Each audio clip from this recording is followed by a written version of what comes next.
Hello, everybody. Once again, Mars Licciardi with MarsGuitar.com. And today we're going to do more talking than playing. Oh, what are you going to do? You can't win them all. This video is about listening is a skill. Listening is a skill. Listening is a skill. So listening in a band, listening in music is a skill for the fact that if you are not listening to what the band is doing, what the other musicians are doing, and what you're doing, you're not really playing music. Music is a communication. Music is a definite, strong communication. And to make that happen, we need to listen to each other. So if you're in a situation with even one other person, regardless of how many years you've been playing music, if you play in an acoustic duo, or if you're backing up a singer, if you're playing in a full band or playing whoever you're playing with, other musicians, it's important to really understand the fact that when you play music, you are listening as you're playing, and you're playing as you're listening. And there's a synergy between the playing aspects and the listening aspects. For instance, I watched old videos of Cream, back in the day, and I always think of how the synergy of those three musicians played together. They all listened to each other and responded in such an amazing way. I mean, of course, that's one example of many great bands, a lot of jazz duos and jazz trios through the years.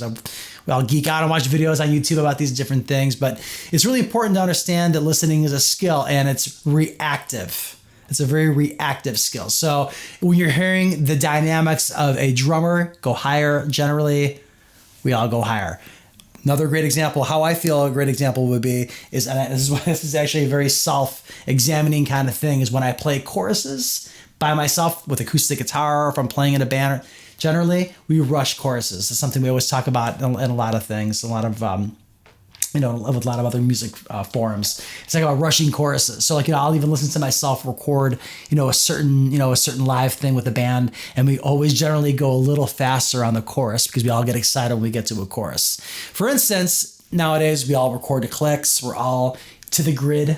We're all recording in Pro Tools and recording to the grid, and we have to kind of keep that even space through the whole entire time we are recording, which is fine. It's fantastic. But if you listen to some vintage recordings, I'd say recordings before 1985, more or less, you'll notice that a lot of those earlier recordings from, about 30 to 35 years ago, you'll hear the band actually take off a little bit more in the chorus, So you might think, well, geez, man, they're not playing in time. Wow, where's the song going? But if you think about it, we are human, obviously, and we are water, and we are skin and bone, and so we gravitate towards things that are more visceral. And I believe that a lot of times in music, especially, the visceral qualities have gotten diminished because of digital technology.